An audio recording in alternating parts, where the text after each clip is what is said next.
Welcome to Hitman Boxing. Make sure you hit that like and subscribe button.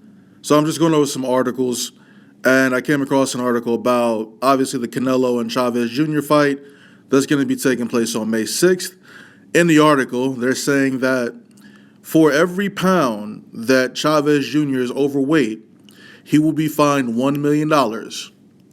I think that's hilarious, especially considering the issues he's had with his weight the past few years. This is going to be a really huge fight. And, as I mentioned in the video before, I got Canelo winning this fight, probably by knockout. I think he's going to wear Chavez Jr. down. Chavez Jr. is going to be weight drained, man.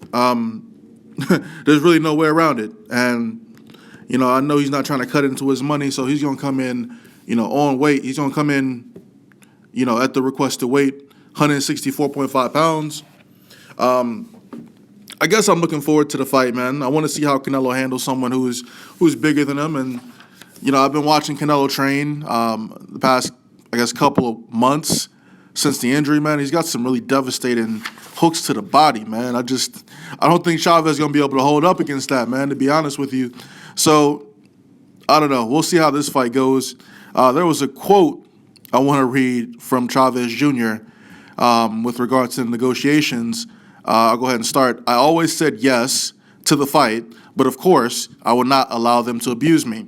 But in the end, I gave in to everything. There is a rematch clause, $1 million for every pound that I'm over. The rematch has percentages on the month. I agreed to the weight they applied on the rematch. I'm not allowed to place any fighter of mine to the card.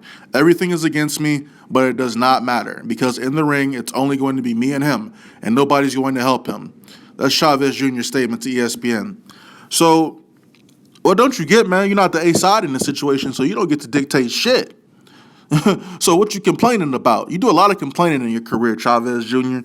Like, you a fucking diva. Like, every time I fucking see you on TV, fucking complaining, you got that stupid look on your fucking face. You're like you just finished putting some fucking lipstick on your fucking lips. Pause. But anyway, maybe if you would have took your entire career serious, you would have had more negotiating room. Simple as that, right? If you would have taken things serious, if you would have followed what your father was telling you from the beginning, maybe you would have been able to have more negotiation room. But since Canelo is the A side, the A+ side, you don't get to dictate anything. So all you have to do is follow the contract and show up on fight night to get your ass beat. Hitman Boxing, I'm out.